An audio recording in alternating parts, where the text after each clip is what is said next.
પુણ્યવાનો પ્રણામ। સાચા દેવ સુમતીનાથ ભગવાન કી જય।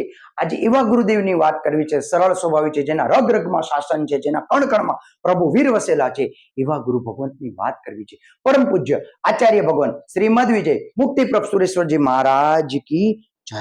આવા સરળ સ્વભાવી ગુરુદેવ જેને કણ કણમાં પ્રભુ વીર વસેલા છે, એવા ગુરુ ભગવંતની વાત કરવી છે। આજે ગુરુ ભગવંત શરૂઆત કરું તો ઉંમર વર્ષ માત્ર ને માત્ર 7 વર્ષ। 7 વર્ષમાં દીક્ષાનો ભાવ થયો ગુરુદેવને। તો સાથે સાથે એમના મોટા ભાઈની ઉંમર ફક્ત 9 વર્ષ। એમના મોટા ભાઈ શ્રી કીધું હું પણ આ માર્ગે જોડાઉં। એ બંને વાત કરતા હતા તો પિતાશ્રી કે હું કેમ બાકી રહી જાઉં, હું તો સૌથી પહેલા જ હોય ને।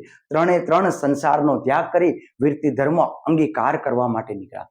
જેમ ગંગા યમુના અને સરસ્વતીનો ત્રિવેણી સંગમ થાય અને ઐતિહાસિક ક્ષણ બની જાય, એવી જ રીતે જૈન શાસનમાં એક ઐતિહાસિક ક્ષણ બની ગઈ અને સંસારનો ત્યાગ કરી જૈન શાસનમાં વિરતી ધર્મનો પ્રચાર કરવા માટે ત્રણે ત્રણ ગુરુદેવ નીકળી ગયા।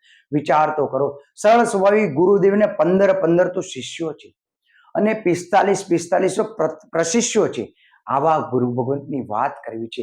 રિયલમાં અદ્ભુત છે, અદ્ભુત છે। આવા ગુરુ ભગવાનને પૂર્વ ભારતના 36 સંઘો ભેગા થયા, પાવાપુરી મધ્યે અને કલ્યાણક તીર્થોધારકને અર્પણ કરવામાં આવ્યું, આવું બિરુદ અર્પણ કરવામાં આવ્યું। વિચાર તો કરો, આવા સરળ સ્વભાવી ગુરુદેવ છે। એમની તો જેટલી વાત કરું એટલી ઓછી છે, પણ સમય નથી, વિશેષ કહેતો નથી। ખાસ લક્ષમાં લેજો, જ્યાં નોંધતા હોય તો નોંધી લેજો।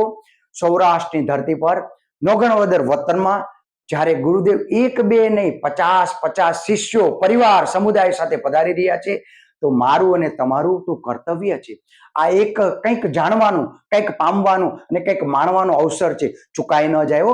11/2/2026 બુધવાર તો ખાસ ફરી એકવાર હાથ જોડીને વિનંતી કરું છું, આપ ખાસ પધારજો। આ રીલ્સ નથી પણ આગોતરું આમંત્રણ છે, તો આને ખાસ શેર કરી પુણ્યનું ભાથું બાંધજો। જય જિનેન્દ્ર।